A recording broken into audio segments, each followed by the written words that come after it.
qui est là? Hein? Sammy, qu'est-ce que tu fais ici? Tu devais aller au lit. Je n'arrive pas à dormir. Et toi, tu fais quoi? J'ai envie de lire un livre que j'adorais quand j'étais petite. Alice au pays des merveilles. Je n'en ai jamais entendu parler. Tu veux que je te lise l'histoire? Tu serais d'accord? Bien sûr. Alice commençait à en avoir assez d'être assise sur le gazon à côté de sa sœur et de n'avoir rien à faire.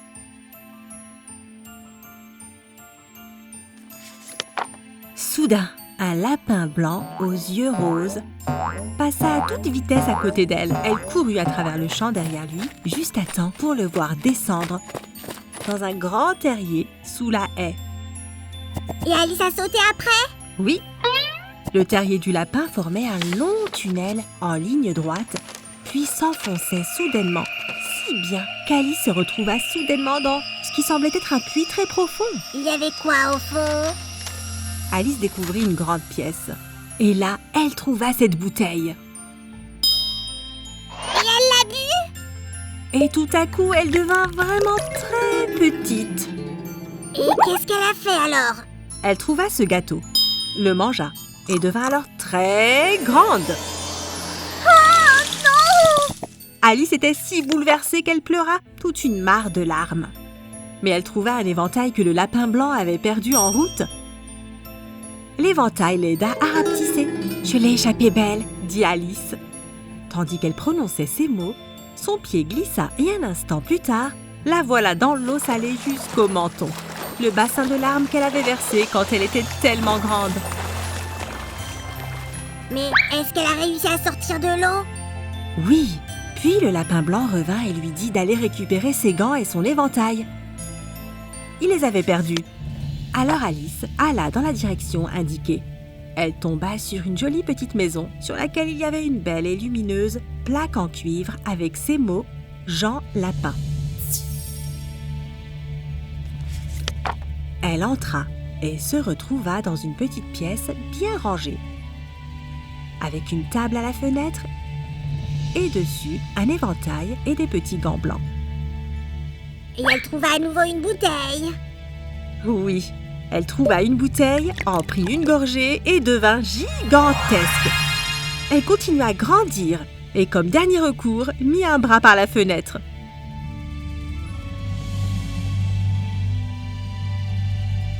Et un pied dans la cheminée. Qu'est-ce qu'elle a mangé pour redevenir petite, hein? Le lapin en personne jeta des cailloux dans la maison et ils se transformèrent en gâteaux. Elle les mangea et redevint petite. Elle courut dans la forêt, où elle trouva un étrange champignon. Elle s'étira sur la pointe des pieds et jeta un coup d'œil sur le bord du champignon. Et ses yeux rencontrèrent immédiatement ceux d'une grande chenille bleue fumant tranquillement un long narguilé. La chenille a dû donner de bons conseils à Alice. Exact, Sammy. Un côté te fera grandir et l'autre te fera rapetisser. Hein? Le champignon, Sammy. Les côtés d'un champignon. Alice commença à goûter au morceau de champignon. L'un d'eux la rendit toute petite et l'autre morceau lui fit un goût vraiment très long. Mais finalement, Alice réussit à attraper d'autres morceaux de champignons et retrouva sa taille habituelle. Elle découvrit alors un espace ouvert avec une petite maison d'environ 1 mètre de hauteur. Oh, on dirait un poisson et une grenouille. Soudain, un valet sortit en courant du bois et frappa fort à la porte. Un autre valet lui ouvrit. Pour la duchesse, une invitation de la reine pour jouer au croquet. Quand les valets partirent, Alice entra dans la cuisine. La porte menait directement dans une grande cuisine pleine de fumée. La duchesse était assise sur un tabouret, allaitant un bébé.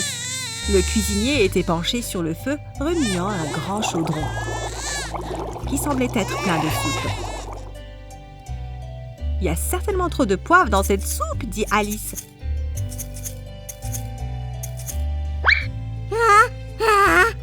Atchoum!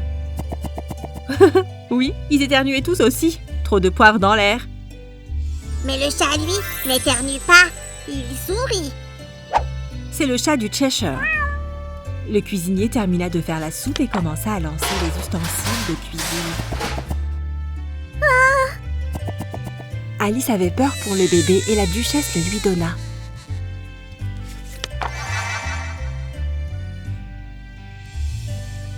Alice eut du mal à saisir le bébé. Elle l'emporta à l'air libre. Le bébé s'est transformé en porcelet. Oui, un joli petit cochon. Alors Alice le laissa tomber. Et puis elle aperçut le chat du Cheshire sur un arbre. Le chat lui dit d'aller soit en direction du lièvre, soit en direction du chapelier, et disparut. D'abord le chat lui-même disparut et seulement après, son sourire. J'adorais voir ça. Alice se rendit à la maison du lièvre. Il y avait une table dressée sous un arbre devant la maison. Et le lièvre et le chapelier y prenaient le thé. Un loir était assis entre eux, endormi. Alice les a rejoints, non? Qui refuserait un goûter pareil? Oui, cependant, il n'était pas très accueillant. Alors elle se leva et partit. La dernière fois qu'elle les vit, ils essayaient de mettre le loir dans la théière.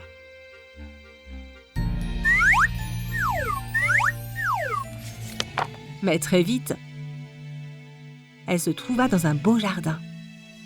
Un grand rosier se tenait près de l'entrée du jardin. Les roses qui y poussaient étaient blanches, mais il y avait 3 jardiniers qui s'affairaient à les peindre en rouge. Ils repeignaient des roses? Mais pourquoi? C'est ce qu'Alice demanda. Il se trouve qu'ils avaient reçu l'ordre de la reine de cultiver des roses rouges. Mais ils avaient fait une erreur, et si la reine l'apprenait, elle leur couperait la tête.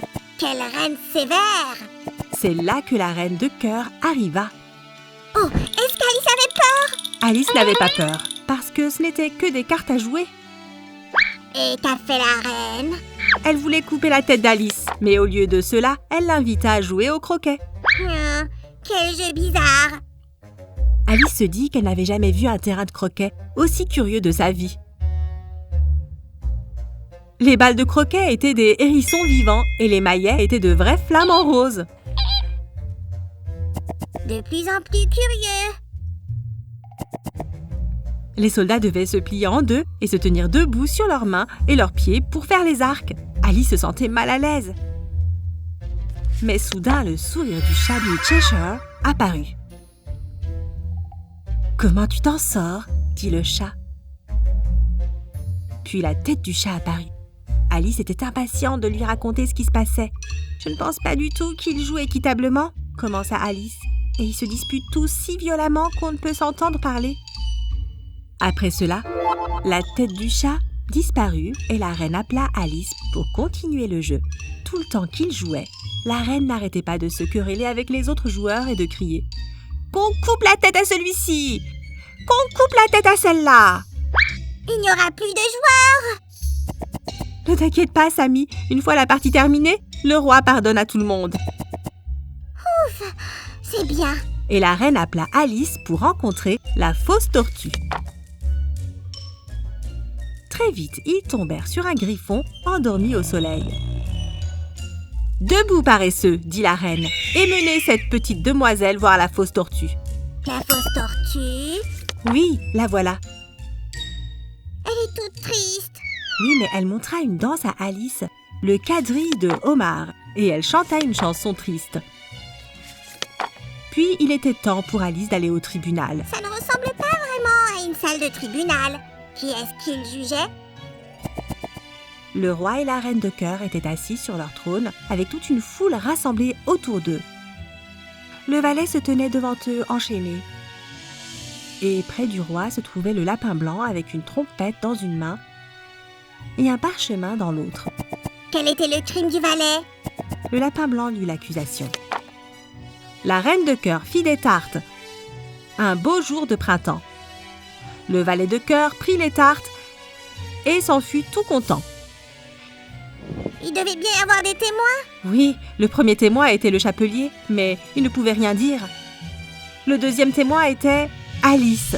Mais elle se mit à grandir pendant qu'elle était assise au tribunal. Elle se leva si brusquement qu'elle accrocha le banc des jurés et le renversa avec tous ses occupants. Cependant, Alice avait sa propre idée de la façon dont les tribunaux devaient s'y prendre. Elle se disputa donc avec la reine. « Coupez-lui la tête !» cria la reine. Personne ne bougea. « On se moque bien de vous !» dit Alice. Elle avait alors atteint toute sa grandeur naturelle. « Vous n'êtes qu'un paquet de cartes !» À ce moment-là, tout le paquet sauta en l'air et retomba en tourbillonnant sur elle. Elle poussa un petit cri et essaya de les repousser et se trouva allonger la tête sur les genoux de sa sœur, qui enlevait doucement quelques feuilles qui s'étaient déposées sur son visage. C'était juste un rêve? Peut-être, mais c'était un rêve assez insolite, non? Oui, j'aimerais tellement faire un rêve comme celui-là.